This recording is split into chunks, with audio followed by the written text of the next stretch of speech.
Vieme nejaké technické informácie k tomuto stroju? Je to talianská výroba Mamut, sa to volá. A každý to už proste používa, celá Európa. Koľko máte odjazdené na tejto mašinke? 2 roky. Teraz je akože druhá sezóna. No, čisto nový stroj sme dostali.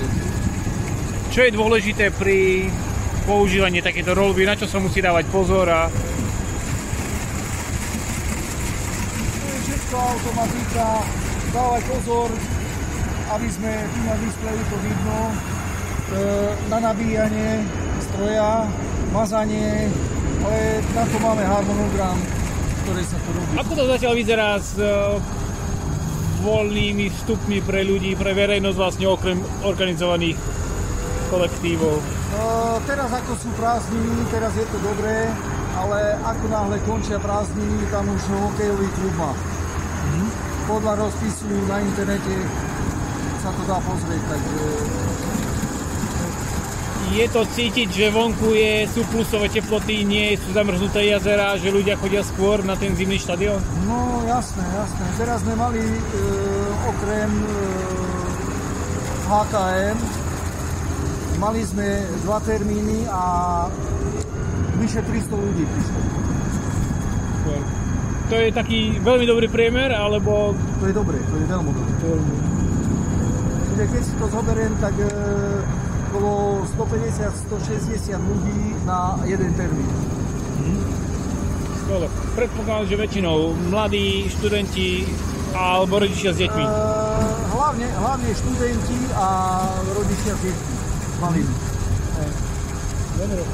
Ako dlho trvá roľbou prejsť komplexne celý? 10 minút. 10 minút. A potom je hneď ľad pripravený k používaniu, alebo potrebuje ešte namrznúť a dostať taký ten správny fír? Už je, keď sa pozrieme, už je to namrznuté. Priebežne ako sa... Áno, priebežne sa to mrazí. Dobre, super. Sú to aj nejaké služby, ktoré technické služby poskytujú, respektíve hokejový klub na brúsenie, korčuly, áno, alebo... jasne, brúsime. Prípadne nejakí učitelia korčulovania? To je už záleží na tých učiteľov. Máme to, je tam cez projekt, čo má Jano Slovák a potom je ešte pán Leslie, ktorý zase berie škôlky, čiže tí najmenšie deti. Myslím, ako všetko, čo sa za mladý naučíš, čím skôr, tým lepšie. Tak. OK. Ďakujem veľmi krásne za rozhovor.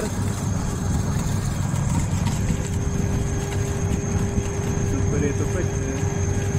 A tu sa vlastne zbiera celý ten obsah.